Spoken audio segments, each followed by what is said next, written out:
everyone, welcome back. Today I'm going to share one of my favorite recipes, that is chicken dum biryani. First we'll have to make fried onions. So for that, in a pan, take about half a cup of oil and add the onion pieces. I've taken 3 large onions. I've cut this into thin slices and I'm adding it here. Fry this until it becomes nice and golden brown, and then remove and keep this aside. Also reserve the oil. We'll be using the same oil for our chicken. So the onions are ready. Let's drain this and keep this aside. Next we'll get on with the other preparation. I've taken 1 bunch of coriander leaves, 1 bunch of mint leaves. Wash this and chop this like really to fine pieces. Then for the garam masala, I've taken 1 teaspoon of Shahi Jeera, few peppercorns, 5 to 6 cardamom pods, mace, 2-inch cinnamon stick, 2 bay leaves, Blackstone flower, 2 star anise, and 4 to 5 cloves. Take this in a mixer jar and grind this to a fine powder and keep this aside. And then we'll need 2 tablespoons of chili powder, 1 tablespoon of coriander powder, and 1 teaspoon of cumin powder. And the remaining ingredients for the marination is coriander leaves, mint leaves, and the ground masala, ginger and garlic paste. This is crushed green chillies, around 4 to 5 green chillies. I've crushed this, and then fried onions. We'll also be using 1 cup of curd and juice from 1 whole lemon for the marination. This is chicken. I've taken 1 kg today. The proportion is 1 kg chicken to 750 grams of basmati rice. So to the chicken, add all the spices. While buying the chicken, make sure you buy biryani cut chicken so that the pieces are nice and big. To that, add the ground masala as well, and then crushed green chillies.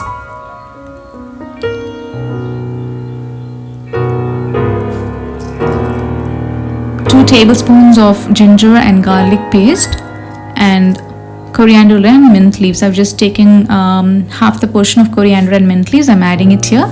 Some I've kept it for the later layering, that is for the rice. After adding the mint leaves, then add curd. Curd has to be nice and creamy, shouldn't be watery, so add curd. Taken 1 cup of curd, and then juice from 1 lemon.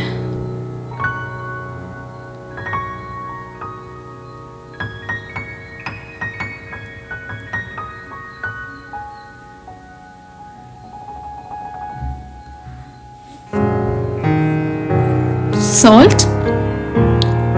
You will not be able to make any changes to the salt later, so add the exact amount for the chicken.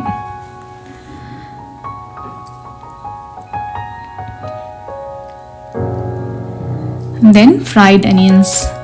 I've taken half the portion of fried onions for the chicken, and some I have kept it for the layering later. And also use oil from the fried onion oil. And then I'm adding 2 tablespoons of that same oil. And now using your hands, mix all the pieces really well. Make sure the chicken is nicely massaged with all the ingredients that we added. So use your hands and mix this well.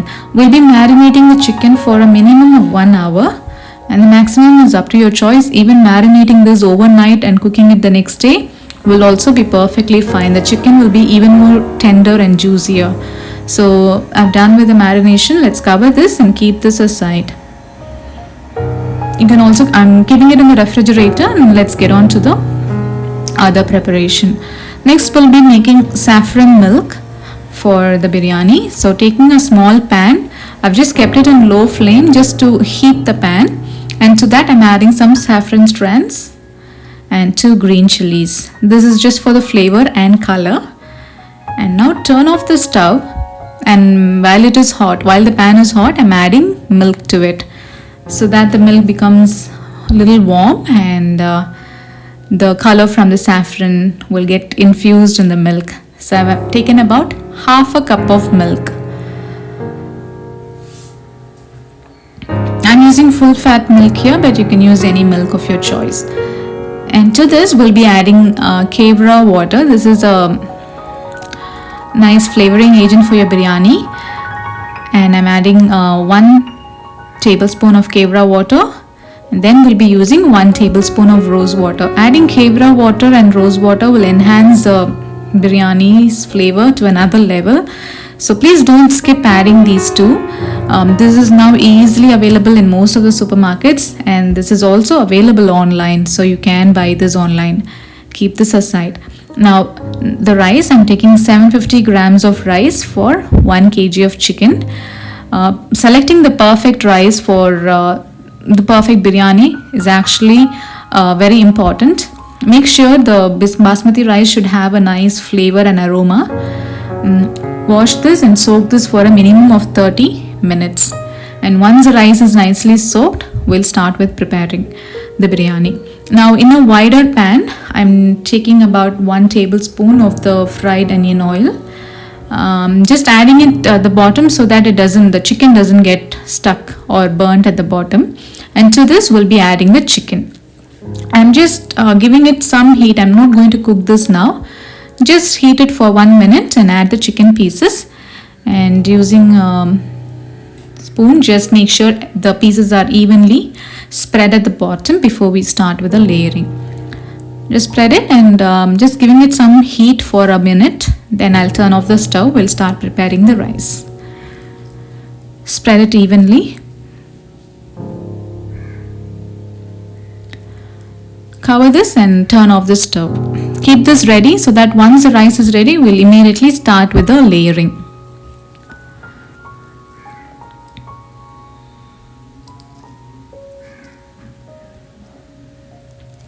The water is now boiling for the rice, so add salt. Adding salt at this point is very important because you will not be able to make any changes to the rice. If the salt is less, you cannot make any changes later on. So mix the salt well in this water, taste it and see if it is like really salty. It should taste like sea water. Taste this and see if it is nice and salty. If you need, you can add some more salt and then start adding the whole spices. Adding bay leaf and Shahi Jeera is more than enough, but I'm also adding some more like cloves, cardamom and cinnamon, just to give a nice flavor to the rice.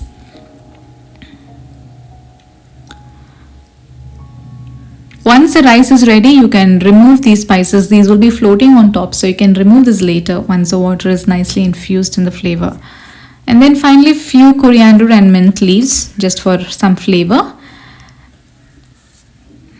And a teeny bit of ginger and garlic. If you can see, it is just stuck at the bottom of the spoon, so not much, just a little bit. And then finally some ghee. So once the water starts boiling, we can start adding the rice. The rice has been soaking for exactly 30 minutes.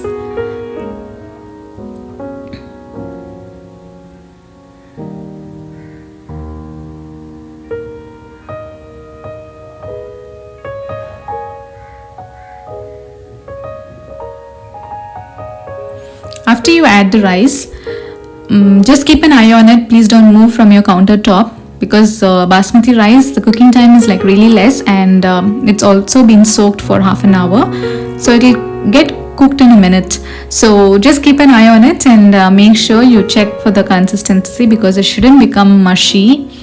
So I'm looking for 50 to 60% done. We'll not be cooking it till 80%. Just cook it till it is half cooked. That is more than enough because later on we'll be layering it and dum cooking it for another 40 minutes and then it'll get cooked completely. So now let's check the rice. I'm just taking 1 grain, and if you see, it has got a small curve, and this is the consistency of the rice. So you can now drain it completely in a colander, or you can directly use a spoon and start layering your biryani. Make sure the spoon has some holes in it, or else you will tend to take some more water. So I'm going to open the chicken. It is the biryani pot, and I'm going to start layering the rice on top of it. So if you can see, the grains are nice and separate, and and it is half cooked, not 3/4, it is just half cooked.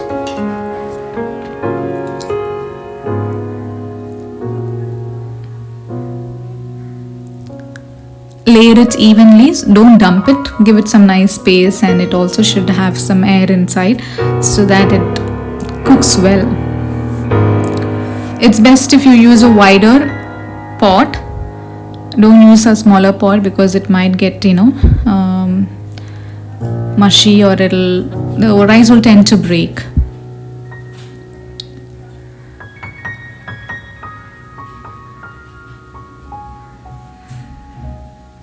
So now we have layered the rice. Finally, now let's start with adding the saffron milk. If you can see, I have not added any food color. It is the color from the saffron. This itself is more than enough. Now if you want it a little colorful, you can use red food color. Mix it separately and add it in between the yellow color. So the biryani will look even more colorful. But then this is homemade and home cooked food, so we can skip that part and stick on to the natural color. After adding the saffron milk, we'll add the fried onions on top.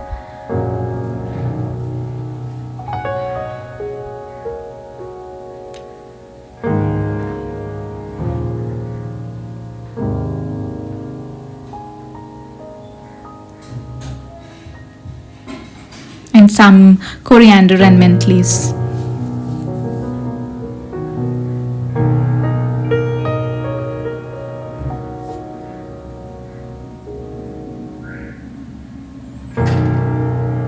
And finally add some ghee. I'm adding about 2 spoons of ghee.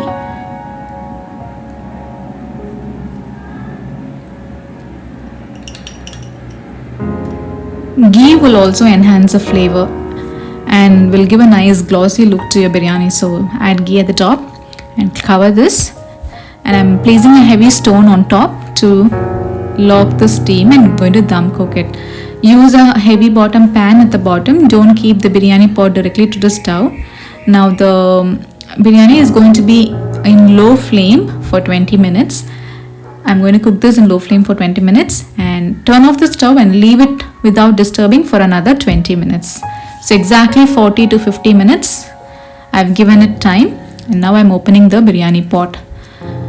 The entire house actually is smelling of this aroma, the kevra water, rose water and the chicken. It smells amazing. If you can see, the rice is nice and fluffy on top. Let's take a spoon and let's check the rice. It has got this nice color as well to the biryani.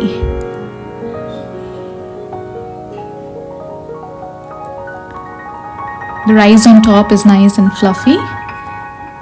Now if you can see, it's like each grain is separate.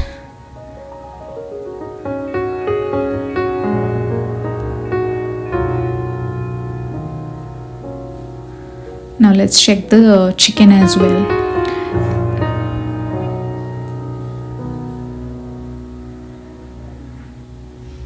This is the rice at the bottom, that is a layer right above the chicken. It's also nice and tender. So serving this biryani is also an art. So you can keep the rice separately in a separate pan, and the chicken pieces on a separate pan. And while serving, make sure you have one piece of chicken at the bottom, and then top it up with rice, and you can serve it. It's come out like really well. Follow the steps exactly with the exact measurement. Give it enough time. Biryani is quite time consuming, but the end result is like really amazing. Hope you liked this video. Please do try this recipe and let me know how it turned out for you in the comment section below. And see you all again with another recipe video. Merry Christmas and a Happy New Year.